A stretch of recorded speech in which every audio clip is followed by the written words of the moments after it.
ఉల్లిగడ్డలను ఇలా మెత్తగా ఉడికించుకొని పొట్టు తీసుకున్నాము. మొత్తం పొట్టు తీసుకున్నాం. మెత్తగా ఉడికాయి కాబట్టి ఇలా అనేస్తే ఈజీగా పొట్టు అనేది వచ్చేస్తుంది. ఇలా పొట్టు తీసుకున్న ఆలుగడ్డలన్నీ ఇలా మ్యాషర్తో మ్యాచ్ చేసుకున్నాము.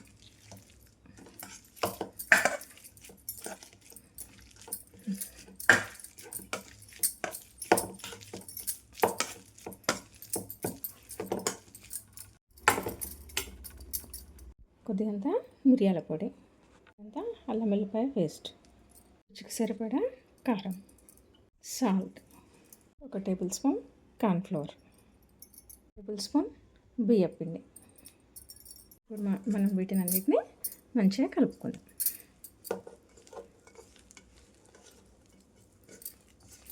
పిండి మరీ ఎక్కువ వేసుకోవద్దు, మనం బాల్స్ చుట్టుకొని వచ్చే విధంగా కలుపుకోవాలి.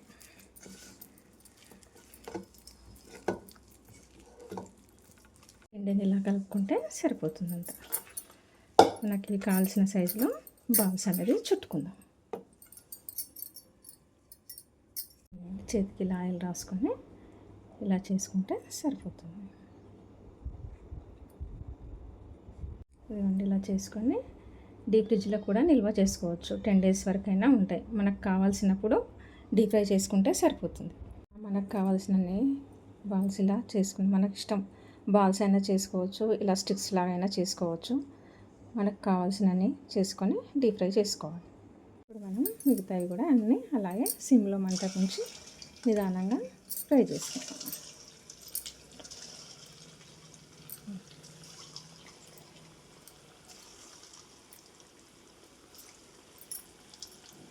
ఆయిల్ అయితే హీట్ అయింది. ఇప్పుడు మనం చేసుకునే స్టిక్స్ అనేది నిదానంగా మంట సిమ్లో ఉంచి వేయించుకుందాం.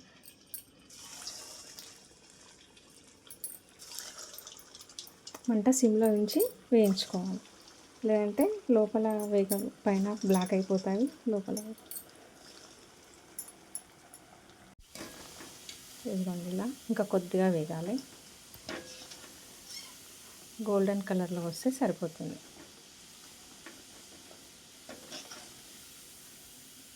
ఇదిగోండి, ఇలా వేగితే సరిపోతుంది. ఇంకా ఇలా ఈ కలర్ వస్తే సరిపోతుంది. అలా పైన క్రిస్పీగా లోపల సాఫ్ట్గా చాలా బాగుంటాయి. ఇలా మంట సిమ్లో ఉంచి నిదానంగా వేయించుకోవడం వల్ల అన్నీ ఒకే కలర్లో వస్తాయి, క్రిస్పీగా. మనం మిరియాల పొడి దంచేసాం కదా,